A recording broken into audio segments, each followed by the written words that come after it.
রাতেও ছিল, আর সকালে উঠে দেখি বেনুটা নেই, আর তার জায়গায় কয়েক ছড়া গোবর পড়ে আছে। ও বেনু রে! হ্যাঁ হ্যাঁ, পরশু আমার বাড়ি থেকে কেষ্ট উধাও হয়ে গেল। একের পর এক গরু গোয়াল ঘর থেকে উধাও হয়ে যাচ্ছে। এবার কি গোয়াল ঘরে দারোগা বসাবো নাকি? হ্যাঁ, একদম হক কথা বলেছো বৌদি। দুদিন আগে আমাদের গোয়াল ঘর থেকে দুটো গাই চুরি হয়ে গেছে। এ কি অনাসৃষ্টি কাণ্ড রে বাবা! হ্যাঁ, এ তো গরু, পাখি তো নয় যে খাঁচায় আটকে রাখবো। হ্যাঁ, তবে আর বলছি কি, না বুঝতে পারলাম আর না করতে পারলাম মানা। বেনুকে চুরি করে নিয়ে লাগিয়ে গেল আমায় চুনা। হায় হায় হায় হায়! ও বেনু, বেনু রে!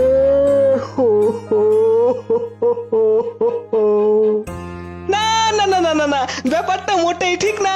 ব্যাপারটা মোড়ল মশাইকে জানানো দরকার। হ্যাঁ, ওই চোরের বোঝা দরকার, চোরের 10 দিন, গেহস্থের 1 দিন। হ্যাঁ,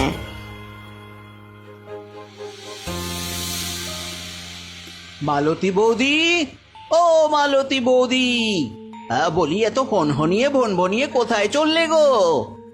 আরে আর বলেন কেন, মোড়ল মশাইয়ের কাছে যাচ্ছি নালিশ জানাতে। গ্রামে যা চোরের দৌরাত্ম বেড়েছে। চোর? কবে, কখন, কোথায়? এত বড় কাণ্ড হয়ে গেল আর আমায় তুমি জানালে না অব্দি? সে কি কথা, গ্রামের সবাই গরু চুরির কথা জানে, আর আপনি জানেন না? আমার কেষ্টকে কালকে কে যেন চুরি করে নিয়ে গেছে।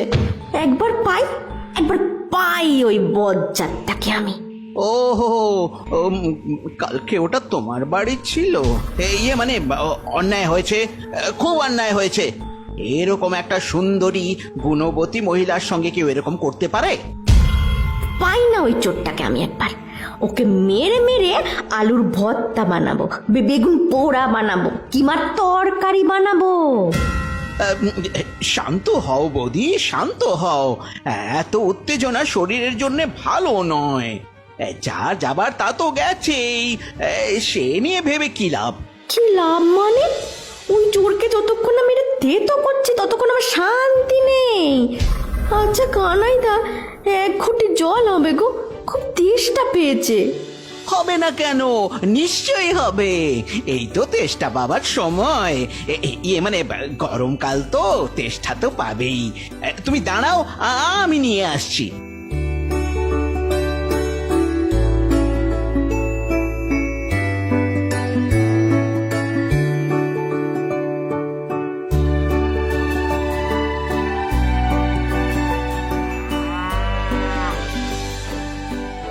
আরে আরে, এই এই এই এই সর বাবা সর।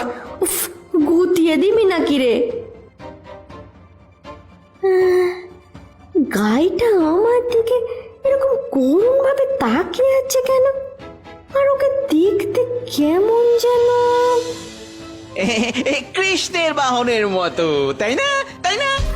বলো বলো। না, আসলে আমার গায়ে কেষ্টর মতো লাগছে যেন। বৌদি, তোমার কত গুণ গো! এত সুন্দর মজা করতে পারো। গরম ভাতে ভালো লাগে আলু সেদ্ধ, তোমার গুণে হয়ে যাই আমি মুগ্ধ। উফ, কানাইদা আপনিও না? আচ্ছা, গ্রামের সবার গরু চুরি যাচ্ছে, কিন্তু আপনার গোয়ালে কতগুলো গরু?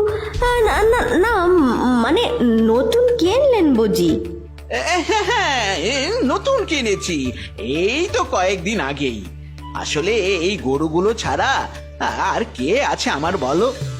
আমি বড়ই একা মালতী, মানে বৌদি। একাই এসেছো পৃথিবীতে, যেতেও হবে একা। মাঝখানে হলো কিছু পাগলের সাথে দেখা। আসি কানাইদা। এরপরেই মালতীর মনে কেমন যেন খটকা দেখা দিল। সবার বাড়ি থেকে গরু গাই চুরি হচ্ছে, কিন্তু কানাইয়ের বাড়িতে চোর আসে না, উল্টে তার গোয়ালে গরুর সংখ্যা অনেক। গ্রামের অন্যদের এই কথা বলতেই সকলে মিলে মোড়ল মশাইয়ের বাড়ি গিয়ে উপস্থিত হলো।